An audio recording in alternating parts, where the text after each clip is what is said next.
আবুল আহাবের একজনের নাম ছিল ওতাইবা।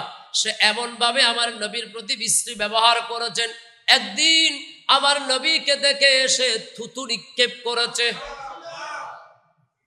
যেই নবীর থুতু মুবারক সাহাবীরা ভিক্ষুকের মতন হাত পেতে নিত। সাহাবীরা বলতো মেশকের চাইতে খুশবু, জান্নাতি নিয়ামতের চাইতে মজাদার। যেই নবীর ঘাম মুবারক, থুতু মুবারক সাহাবীরা জমিনে পড়তে দেন নাই, সেই নবীর দিকে ওতাইবা থুতু নিক্ষেপ করেছে। আমার দয়াল নবী কামলিওয়ালা বড় কষ্ট পেয়েছেন, কিচ্ছু বলেন নাই। হঠাৎ করে জবান দিয়ে বের হল, আল্লাহ তোর কুকুর দিয়ে মারবে, এমন একটা অভিশাপ মুখ থেকে বের হয়ে গেছেন।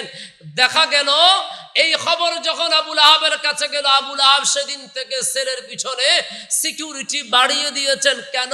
আবুল আহাব বলে, আমি জানি মুহাম্মদ নবী, মুহাম্মদ মুস্তাজাবুদ্দাওয়াত, তার জবান আল্লাহ কবুল করে নিবে। সে যদি এই কথা বলে আমার ছেলে বাঁচবে না, আমার ছেলে মারা যাবে, বোঝা যায় আবুল আহাব মানতো আমার নবী হক নবী। মুআজ্জাজ হাজিরিন, আসুন আমরা খুতবায় সংযুক্ত আয়াত যখন তেলাওয়াত করে বরকত হাসিল করি। সবাই পড়ি বিসমিল্লাহির রহমানির রহিম। হুয়াল্লাযী ইউরিকুমুল বারাকা খাউফান ওয়া তামাআন ওয়া ইউনশিয়ুস সাহাবা আস-সিকাল। 13 নম্বর সূরা, সূরা রাদ 12 নম্বর আয়াত আমরা তেলাওয়াত করলাম। আলহামদুলিল্লাহ পড়ি।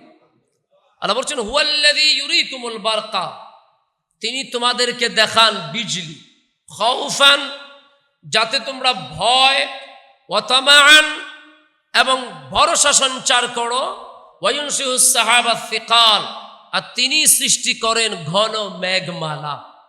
এটি হচ্ছে আয়াতের স্বাভাবিক অনুবাদ। এই আয়াতের শানে নুজুল আছে।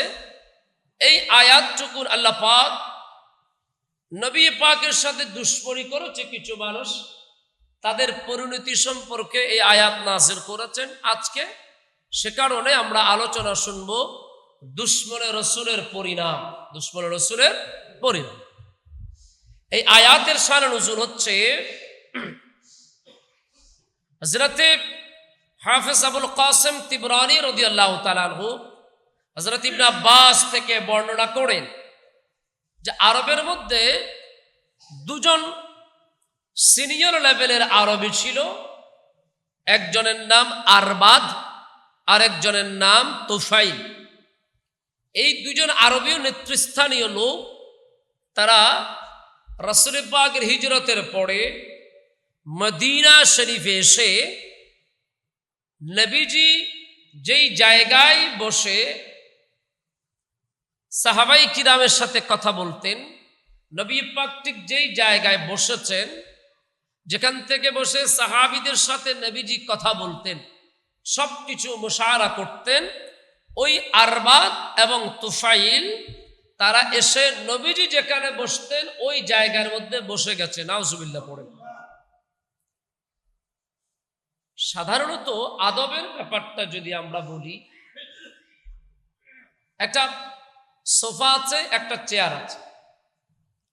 আপনি আপনার বাবা বসে আছেন অথবা আপনার বাবা সোফায় বসে, আপনি ওই সোফাটাতে ইজ্জত করে বসেন না, এটা আমার বাবা বসে, এখানে কোনো দলিল নেই, এটা ভক্তির ব্যাপার।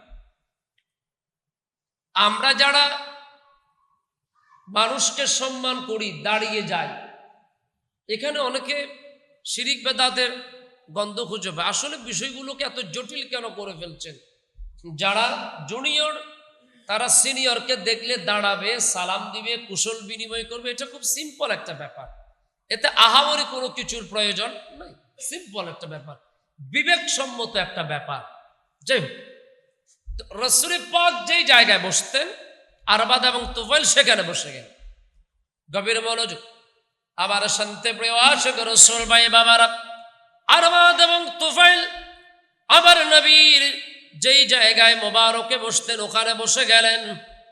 আর তুফাইল যে আমির ইবনে তুফাইল আমার নবীকে বলছেন, হে মুহাম্মদ সাল্লাল্লাহু আলাইহি ওয়াসাল্লাম, আমি যদি ইসলাম কবুল করি, আমি যদি মুসলমান হই, তার বিনিময়ে তুমি আমাকে কি দিবে? নাউজুবিল্লাহ বলেন। তার বিনিময়ে আমাকে তুমি কি দিবে? ইসলাম তো বাণিজ্য নয়, ইসলাম তো ধর্মের ব্যাপার, ইসলাম বিশ্বাসের ব্যাপার, ভালো লাগার ব্যাপার, অনুভবের ব্যাপার, বাণিজ্যের ব্যাপার নয়।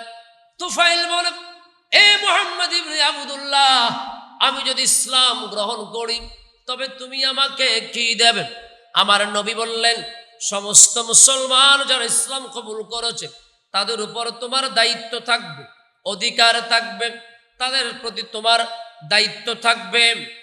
সেই তুফাইল বলে, না এটা হবে না, চলো একটা কাজ করি, আমাকে তুমি গ্রামগুলোর দায়িত্ব দিয়ে দাও, আমি গ্রামের মানুষদেরকে তদারকি করবো, মানে সর্দারে ভরি, আর তুমি শহরের মানুষদেরকে নিয়ে থাকো। আমার নবী বললেন, এটা হবে না, আমি তোমাকে যতটুকু বললাম ওর বেশি আর তোমাকে কোনো কিছু দেওয়া সম্ভব না।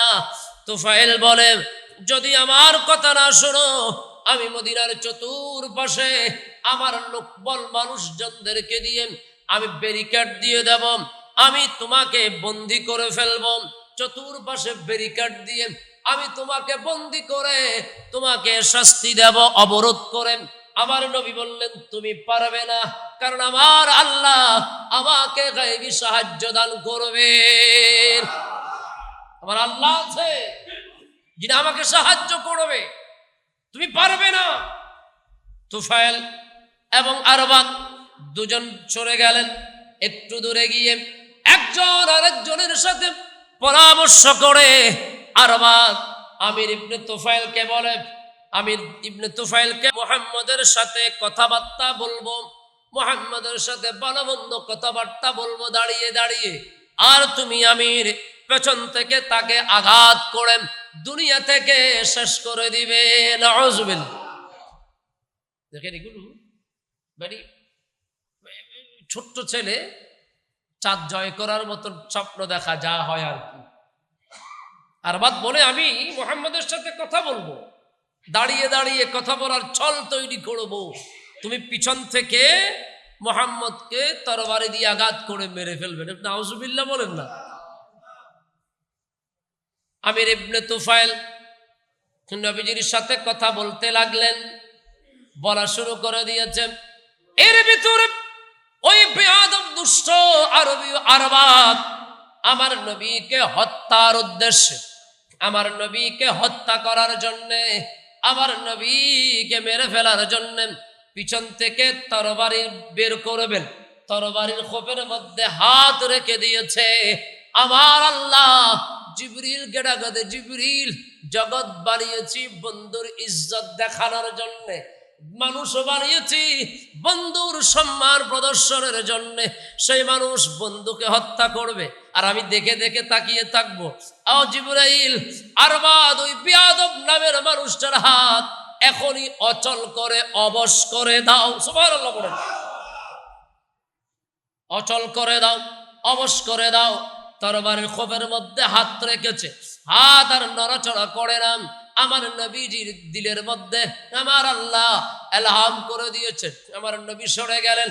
আমার নবী সব বুঝে, সব জানেন, এরপরেও বান্দাকে শুদ্ধ হওয়ার জন্য সুযোগ দিচ্ছেন, কারণ তিনি তো নবী, তিনার কাজ বান্দাকে আল্লাহ পর্যন্ত পৌঁছানোর জন্য যা মেকানিজম করা দরকার সব কিছু আমার নবী করে দিয়েছেন। জোরে বলুন সুবহানাল্লাহ। আরবাদ এবং তুফাইল চলে গেলেন, পারলেন না, মিশন ফেল।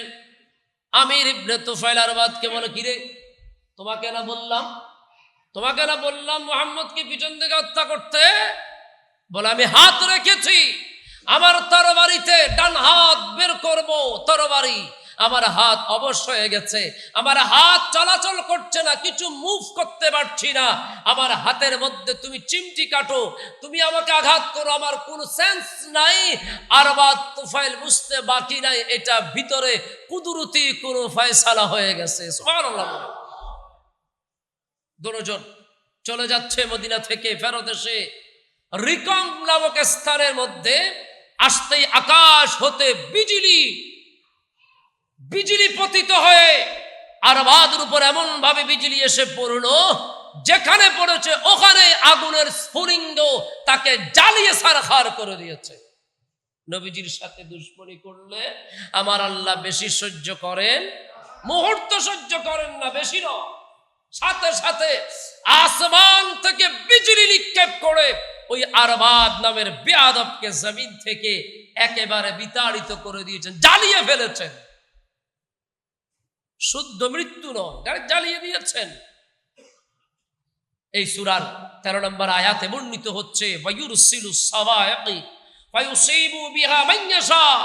আল্লাহ চাইলে যেমন ইচ্ছা তেমন করতে পারেন, ইখতিয়ার আছে কিনা আল্লাহ? আরো জোরে বলেন আছে কিনা? আল্লাহর বন্ধুর সাথে দুশমনি আপনি করবেন আর আপনি ভালো থাকবেন, এটা ভাবা যায় না। আল্লাহ পাক আমাদের সবাইকে মদিনার নবীর আশিক হওয়ার তৌফিক দান করুন। রাসূল পাকের সাথে দুশমনি করার চিন্তাও করা যাবে না। আসুন, দুশমনে রাসূলের ব্যাপারে কোরআন কি বলছে?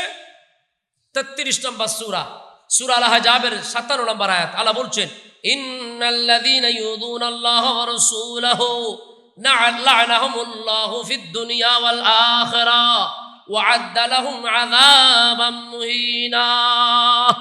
আল্লাহ বলছেন, যারা আমার নবীর সাথে দুশমনি করবে তাদেরকে লা'নাহুমুল্লাহু ফিদ দুনিয়া ওয়াল আখিরাহ, জমিন এবং কিয়ামতে, কবরে, হাসরে, ফুলসিরাতে লানত আর লানত, লানত আর লানত। আল্লাহ পাক এই সকল পরিস্থিতি থেকে আমাদেরকে হেফাজত করুন। পৃথিবীর জমিনে আপনি মনে করছেন আপনি নবীকে ভালোবাসেন, এই জন্য আপনার বিরুদ্ধে ষড়যন্ত্র? না, এই ষড়যন্ত্র আমার নবীর বিরুদ্ধেও হয়েছে, আমার নবীর বিরুদ্ধেও কথা উঠেছে। আমার নবীর দুজন শাহজাদি কলিজার টুকরা নবুয়ত, এজহারে নবুয়তের আগে, নবুয়ত প্রকাশের আগে আমার নবী আবু লাহাব, আবু জাহেল, উতবা, সাইবা, ওয়ালিদ ইবনে মুগীরা যা আছে সবার কাছে কি ভালো ছিল না খারাপ ছিল? শুধু ভালো না, আবু লাহাবও বলে বাইফুত, আর কাউরে বিশ্বাস হয় না, বউটারও বিশ্বাস হয় না, তোমারও বিশ্বাস হয়, ধরো এগুলো রাখো। সবাই বলে তুমি আলামিন, তুমি বিশ্বাসী, তোমার চাইতে বড় বিশ্বাসী কেউ নাই। সবাই বলে, আবু লাহাবও বলে, আবু জাহেলও বলে তুমি বিশ্বাসী। ফেস লাগছে কোন জায়গায়? যখন আমার নবী ডাক দিয়েছেন কলমা পড়ার জন্যে, এত খোদার পূজা বাদ দাও, এক খোদার আলোচনা করো। সুবহানাল্লাহ পড়ে।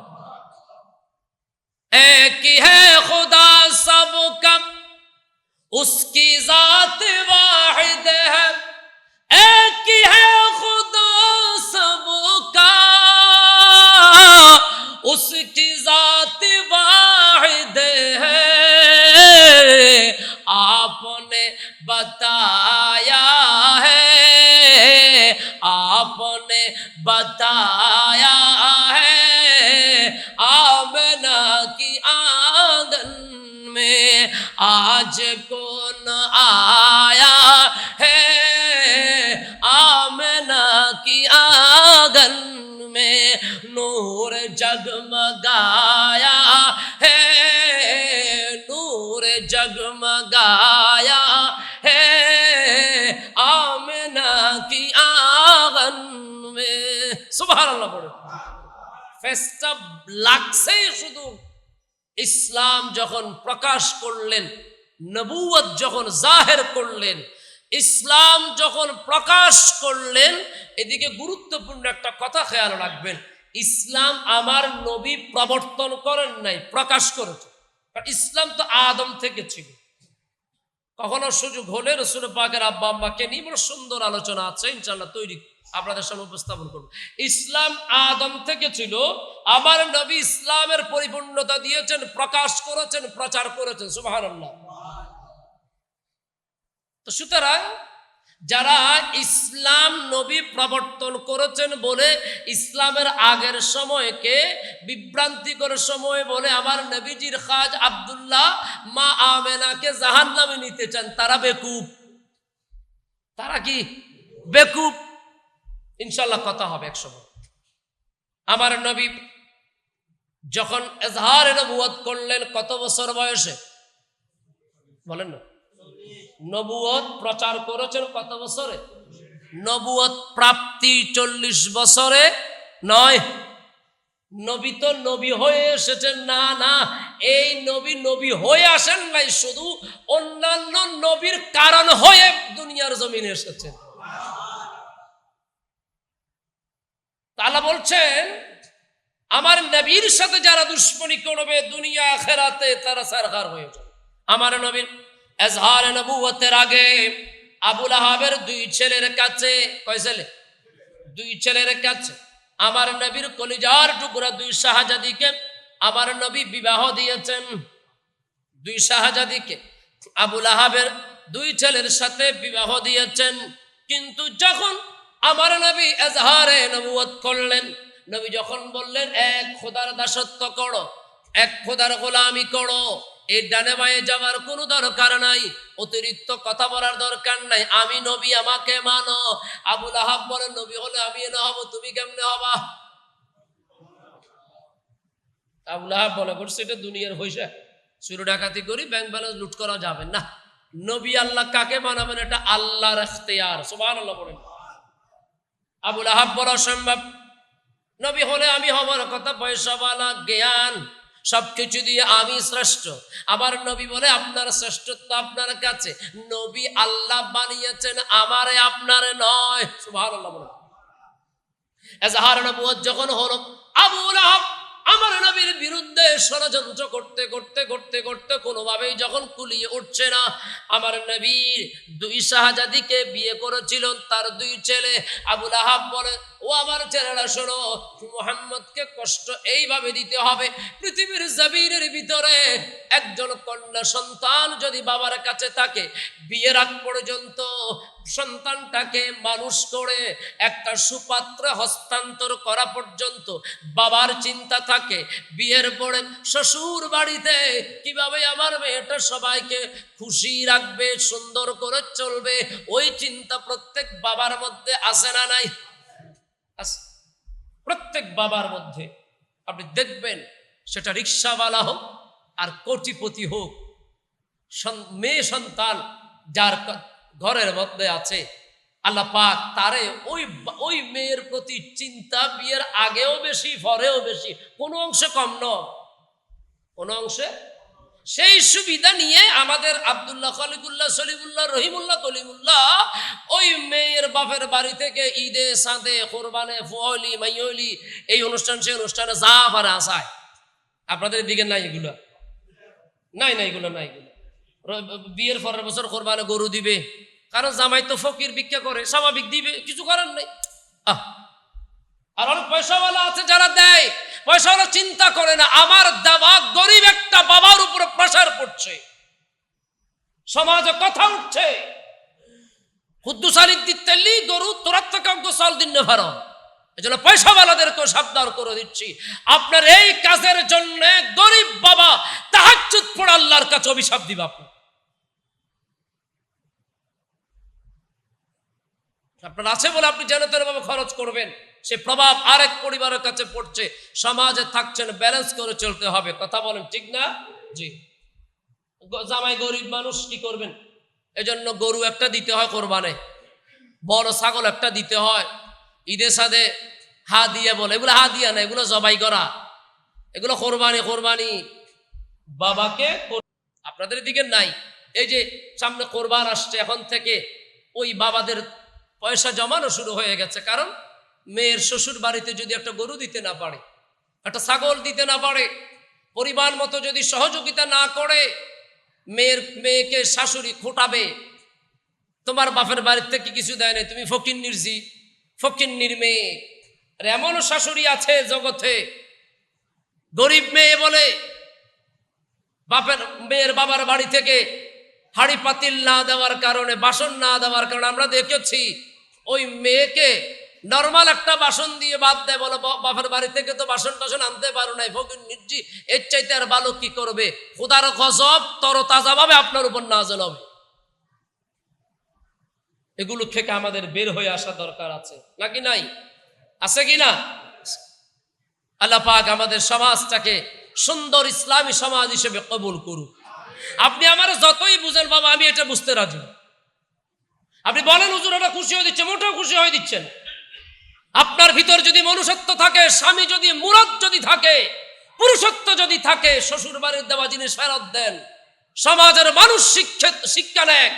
আমরা কারো ভিক্ষা নিয়ে চলি না। আমার তকদিরে যা আছে আমি আপনার মেয়েকে নিয়ে তা নিয়ে চলবো, এভাবেই আমাকে জীবন পরিচালনা করার সুযোগ করে দেন। আল্লাহ পাক আমাদের সমাজে ওই সন্তান দান করুক, আমিন বলেন। আরো জোরে বলেন আমিন। বেশি কিছু বললে আপনাদের মন খারাপ হবে, যাকে আমি আমার আলোচনার দিকে যাচ্ছি, সময়ও কম। তো রাসূল পাকের বলছিলাম ওটাই, যে একজন মেয়ে তার বাবার কলিজার টুকরা, নাকি ভুল বললাম? ভুল বললাম?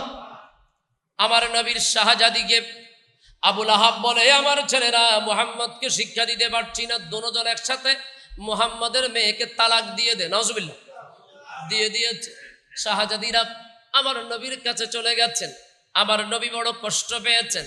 আমার নবী বড় কষ্ট পেয়ে ওতাইবা আবুল আহাবের সন্তান, আবুল আহাবের ছেলে, আমার নবীকে, নবীর শাহজাদিদেরকে যখন তালাক দিয়ে দিলেন, আমার নবী বড় কষ্ট পেলেন। আবুল আহাবের এক ছেলের নাম ছিল ওতাইবা।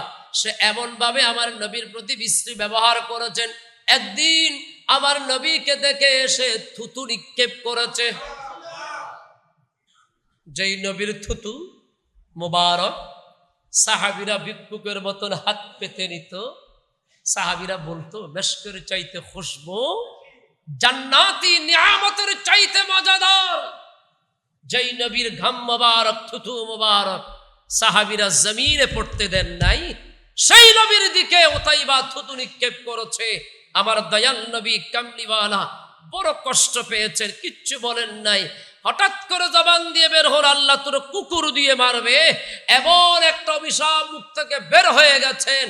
দেখা গেল এই খবর যখন আবুল আহাবের কাছে গেল, আবুল আহাব সেদিন থেকে ছেলের পিছনে সিকিউরিটি বাড়িয়ে দিয়েছেন। কেন?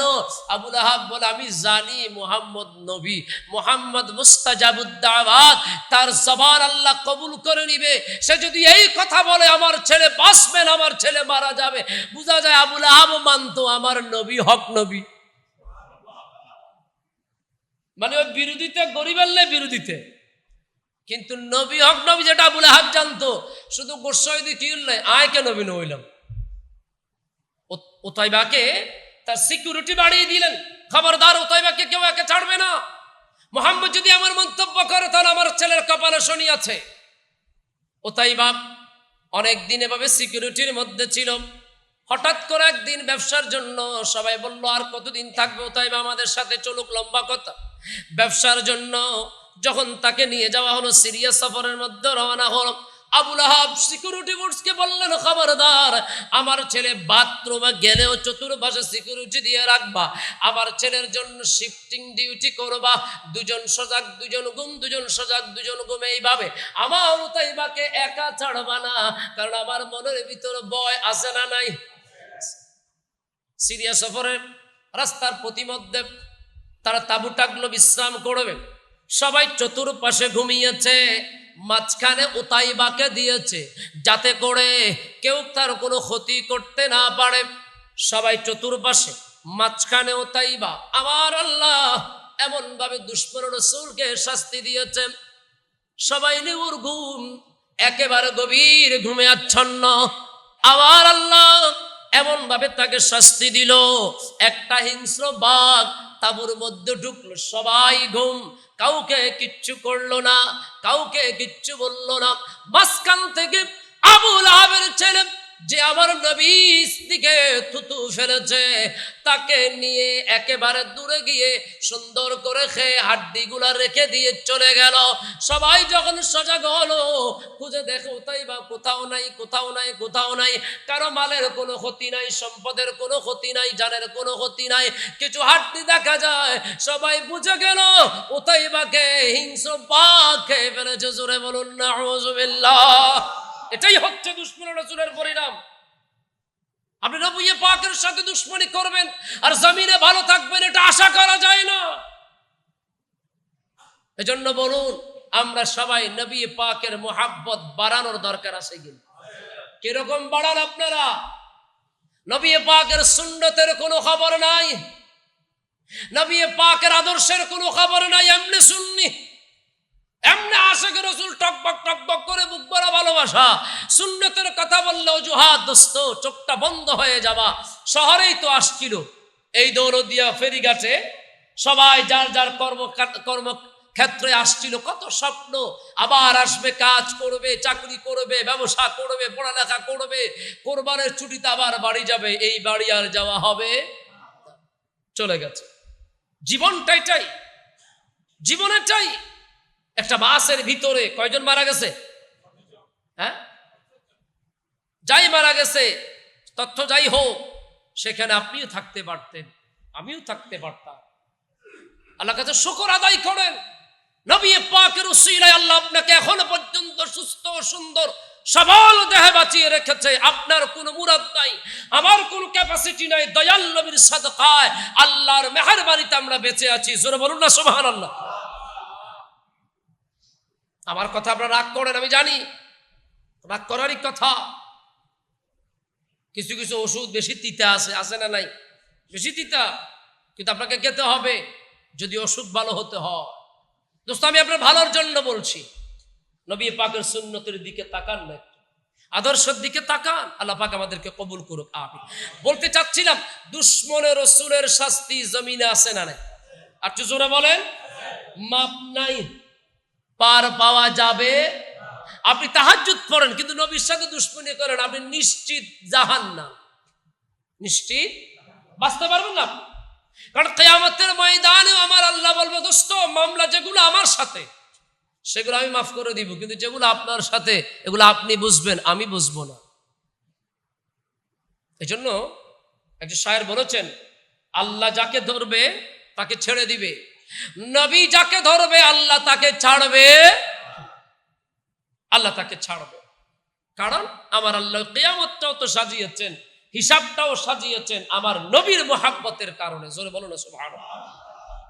আচ্ছা বলেন তো, আল্লাহ পাক রব্বুল আলামিনের বন্ধু নবী পাকের সাথে যারা ঠাট্টা বিদ্রুপ করে, দুশ্মনী করে, তাদের কপালে শনি আছে না নাই? কথা বলেন না, শনি আছে। কোরআন শরীফ সূরা হিজরের 95 নম্বর আয়াত আল্লাহ বলছেন, ইন্না কাফাইনাকাল মুস্তাহজিন।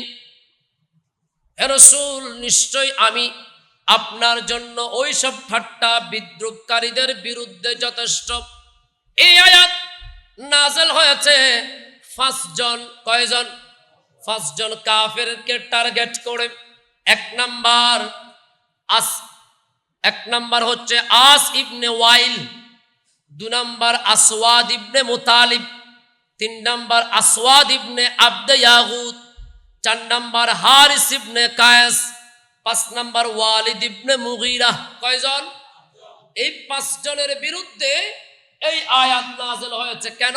আমার আপনার দয়াল নবী কামলিওয়ালা, রহমতের নবী, মায়ার নবী, ভালোবাসার নবী, ও বন্ধু, যেই নবীর জন্য 24 ঘন্টায় একটিবার সুযোগ হয় না ইয়া রাসূলুল্লাহ বলে সালাম দিতে, কিন্তু যেই নবী 63 বছর কেঁদেছে, এখনো কাঁদছে, কিয়ামতেও কাঁদবে না। নিজের জন্য? কার জন্যে? উম্মতের জন্য।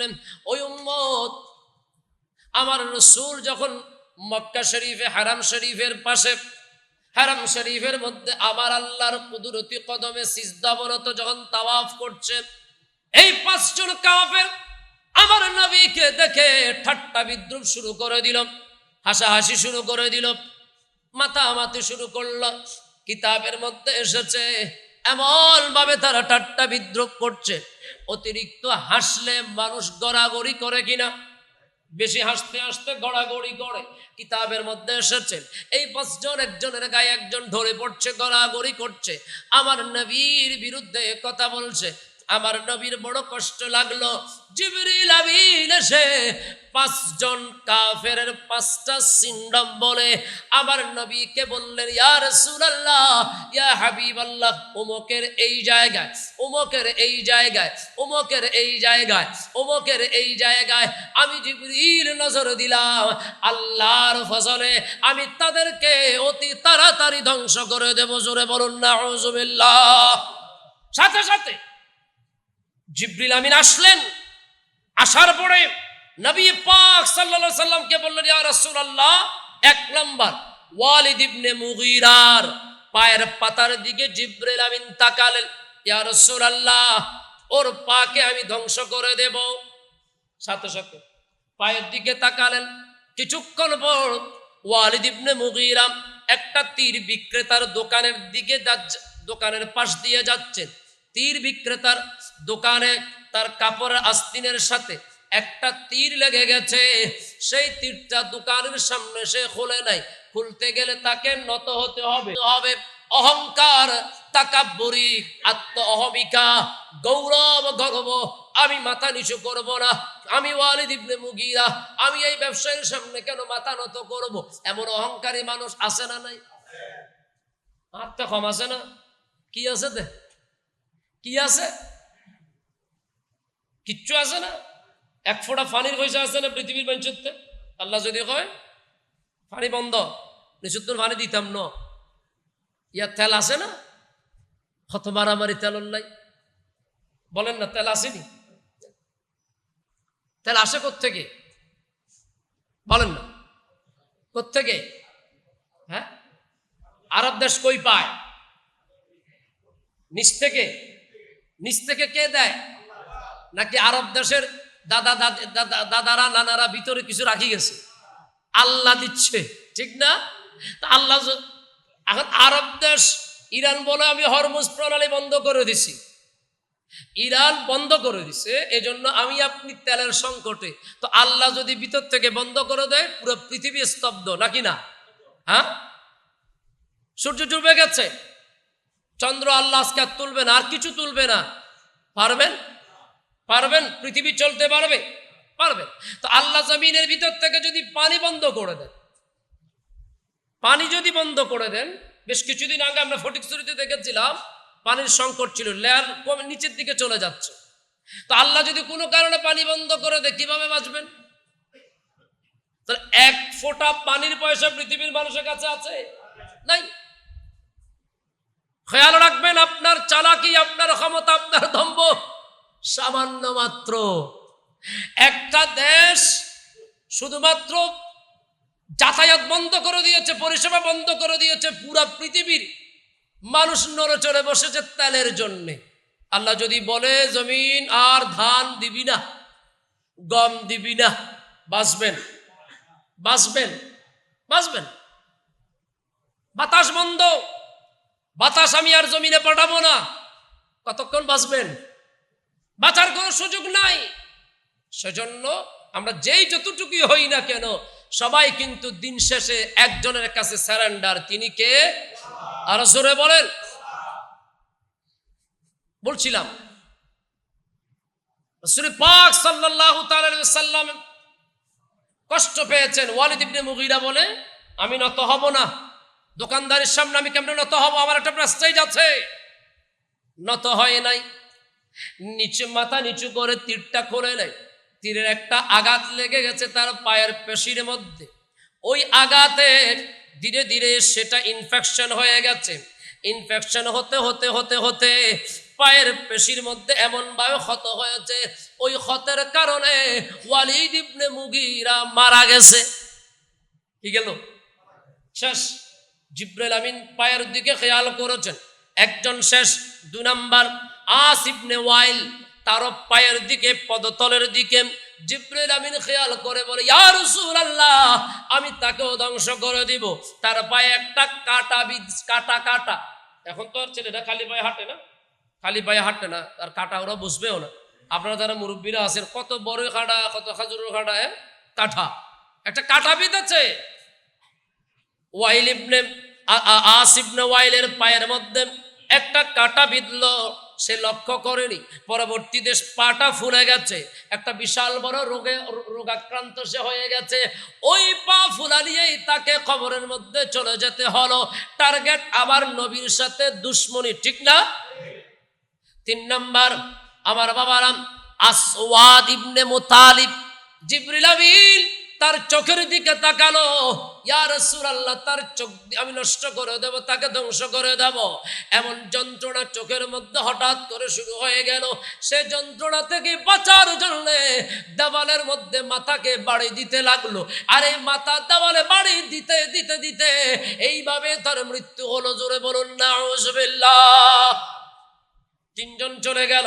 4 নাম্বার আসওয়াদ ইবনে ইয়াগুতের পেটের দিকে খেয়াল করে আমার নবী বললেন, ইয়া রাসূলুল্লাহ, তার পেট আমি ছিঁড়ে ফেলবো, তার পেটের মধ্যে এমন অসুখ দিব যে আপনার সাথে বেয়াদবি করেছে, একটা রোগ তাকে আক্রান্ত করেছে, যেই রোগ আক্রান্ত করার কারণে তার চেহারা বিকৃত হয়ে গেছে।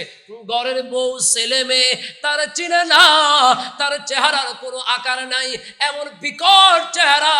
বউ চিনে না, এটা তার স্বামী, সন্তান চিনে না, এটা তার বাবা, ভাই চিনে না, এটা তার ভাই। সমাজের মানুষ, পরিবারের মানুষ তাকে ঘর থেকে বের করে দিয়েছে, আর ওই রোগের কারণে তাকে জমিন থেকে চলে যেতে হয়েছে আমার নবীর সাথে দুশ্মনী করার ফলে। জোরে বলেন নাউযুবিল্লাহ। 5 নাম্বার হারিস ইবনে কায়েস, তার মাথার দিকে জিবরিল আমিন খেয়াল করলেন। কোন দিকে? মাথার দিকে খেয়াল করলেন। আল্লাহ পাক রব্বুল আলামিন তার নাক দিয়ে মুখ দিয়ে রক্ত পুঁজ বের করতে করতে জমিন থেকে বিদায় করে দিয়েছেন। 5 জনকে 5 ভাবে জিবরিল আমিন যেভাবে যেভাবে তাকিয়েছেন ওইভাবে আল্লাহ জমিনের মানুষদেরকে, বিশ্ববাসীকে শিক্ষা দিয়েছেন। মুস্তাফায়ে কায়নাতের বিরুদ্ধে যেই হাত কথা বলবে ওই হাত হাতে থাকবে না, যে জবান চলবে জবান থাকবে না, যে জ্ঞান চলবে সেই জ্ঞান থাকবে না। কারণ গোটা জমিন আমি আমার বন্ধুর ইজ্জতের জন্য সাজিয়েছি। শখ করে বাগান করছেন, সেখানে যদি বাগান নষ্ট করবে এমন কোনো প্রাণী যদি যায়, ইঁদুর বা আরো কিছু, আপনারা বিষ প্রয়োগ করেন কিনা? বিষ আপনার প্রস্তুতি। আমার আল্লাহ বলে আমার বন্ধুর বিরুদ্ধে কথা বলবা, আমার বন্ধুকে জানা তো বাবা কথা বলবা। আমাদের দেশে অনেক ছেলেরা আছে, অনেক রাজনৈতিক দল আছে, লেখে রসুল মুদের নেতা। একটু নাউযুবিল্লাহ বলেন। আপনি রসুলকে যদি নেতা বলেন মানে আপনার এই দলের লিডার আর নবী লিডার সেম টু সেম না দোস্ত। শব্দ সংযোজনের মধ্যে নবী পাকের ব্যাপারে সর্বোচ্চ শব্দ ব্যবহার করতে হবে। সুবহানাল্লাহ বলেন না। নবী পাককে জানতেন বাবা, আপনি শব্দ ব্যবহার করতে পারবেন না। আপনি বুঝতেছেন না, বিবেকের কাছে প্রশ্ন করেন। নবী পাককে নিয়ে জানতেন ভাবে কথা বলছেন। আমাদেরকে এমনও আল্লাহ তকদির হলো, আমার নবী পাকের ব্যাপারে যারা বেয়াদবি করছে তাদেরকে আজকে আমাদের সামনে আনতে হলো। এটা আমাদের জন্য বড় লজ্জা, বড় তকদির খারাপের ব্যাপার। আল্লাহর কাছে দোয়া করি আল্লাহ যেন দুশমনে রাসূলের কোনো সহযোগিতা আশিকে রাসূলের জীবনের মধ্যে আল্লাহ না লাগায়। আমিন বলেন না, আরো জোরে বলেন আমিন।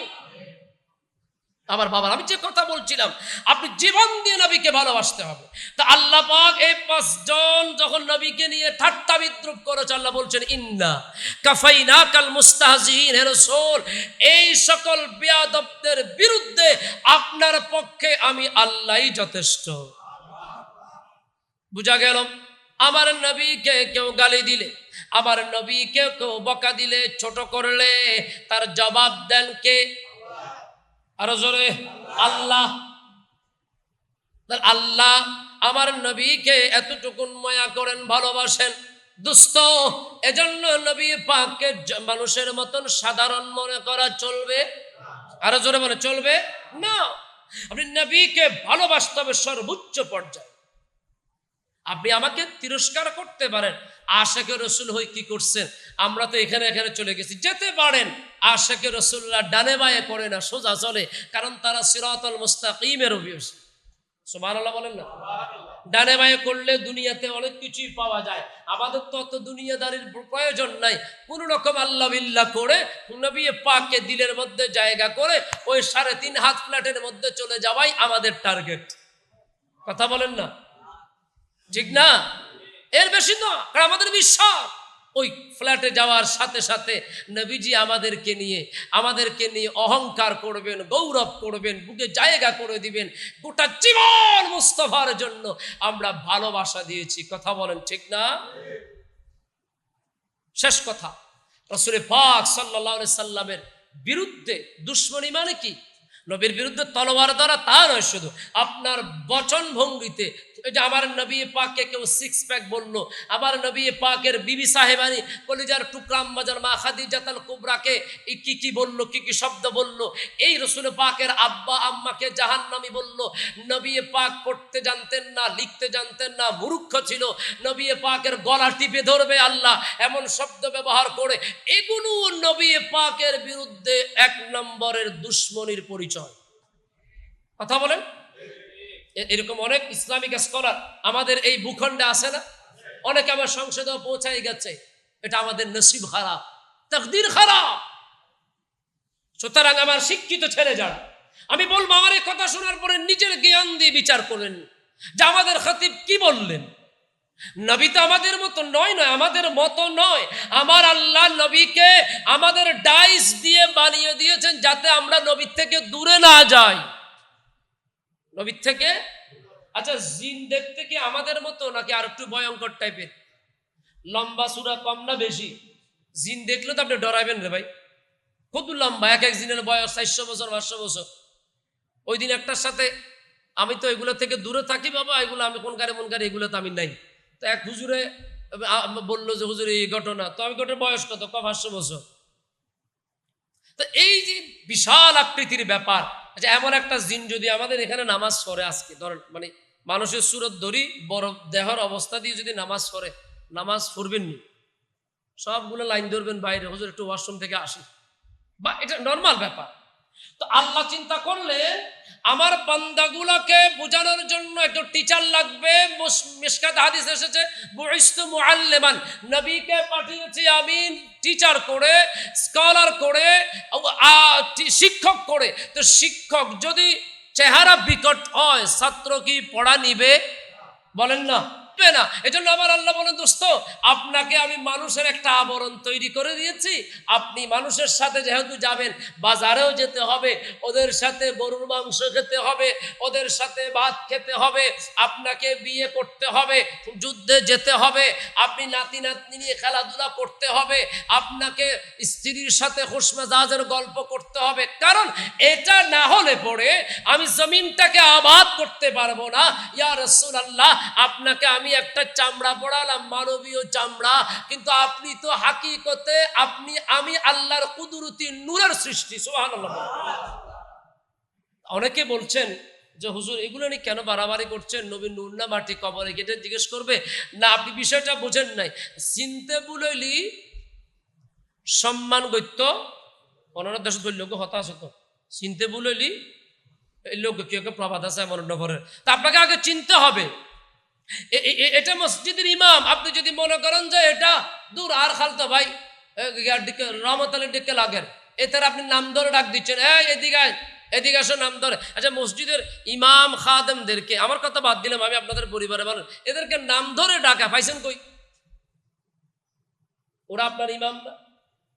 আপনার চাইতে কোটি গুণ তকদির তাদের ভালো, তার আল্লাহর ঘরকে ঝাড়ু দিচ্ছে। আপনি কি করছেন?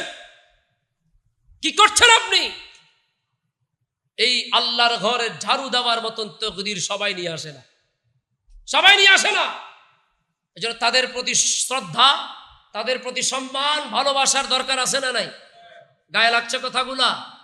খবরদার। আপনি যদি ইমামকে, খতিবকে, আপনি মসজিদের খাদেমকে যদি ইজ্জত দেন, তার হৃদয়টা বড় হবে, আল্লাহর কাছে দয়া পাবেন। কারণ তারা জাগতিক চাকরির হিসাবে নিঃস্বার্থভাবে খেদমত করে যাচ্ছে। নিঃস্বার্থ, এটাকে আপনি নিঃস্বার্থ বলতে হবে।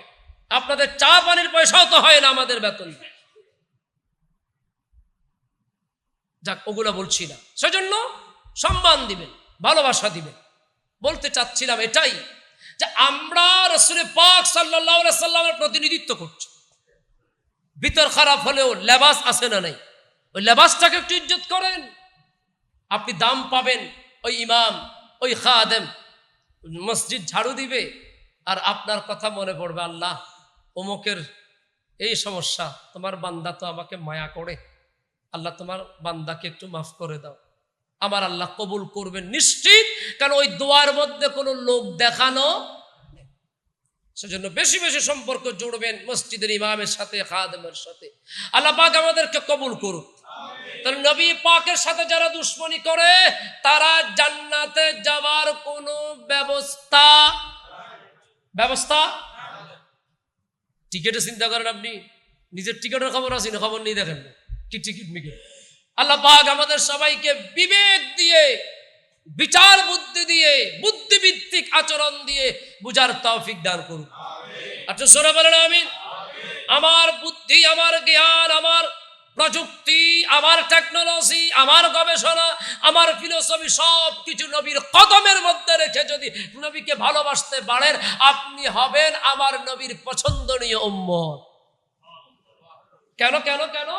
সিদ্দিক আকবরের কাছে জ্ঞান কম ছিল না, আব্দুল ইবনে আব্বাস রাইসুল মুফাসসিরিন জ্ঞান কম ছিল না। আমার নবী কিছু জিজ্ঞেস করলে আল্লাহু ওয়া রাসূলুহু আ'লাম।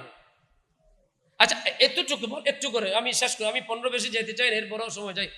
মক্কা শরীফে গেলেন আমার নবী দ্বিতীয় হিজরিতে, সাহাবায়ে কিরামকে বলছেন, আমার সাহাবারা, এই কালো গিলাপটা, এই ঘরটার নাম কি? এটা কি কেউ জানে না? সবাই জানে না? আপনারা বলেন তো কি নাম? মক্কা শরীফ, বাইতুল্লাহ শরীফ। টোটাল সাহাবীদের ভিতরে একজন সাহাবী উত্তর দিচ্ছে না, বলে আল্লাহু ওয়া রাসূলুহু আ'লাম, আল্লাহ এবং তার নবী ভালো জানেন। কি মানে? হে রাসূল, আমরা তো জানি এটার নাম কাবা, কিন্তু আপনার সামনে জানার ভান ধরাটাও তো বেয়াদবি। সুবহানাল্লাহ বলবেন না? আপনার সামনে জানি এমন একটা ভাব ধরাটাও বেয়াদবি, দুশ্মনী। হে রাসূল, আপনি যা বলবেন তা। এই আদব যাদের ভিতর আছে তারা আমার নবীর দিদার পেয়ে জীবনটাকে দামি করতে পারবে। এই আদব যাদের মধ্যে আছে, আল্লাহ পাক আমাদের সবাইকে কবুল করুক, আমিন। আসসালামু আলাইকুম ওয়া রাহমাতুল্লাহি ওয়া বারাকাতুহু।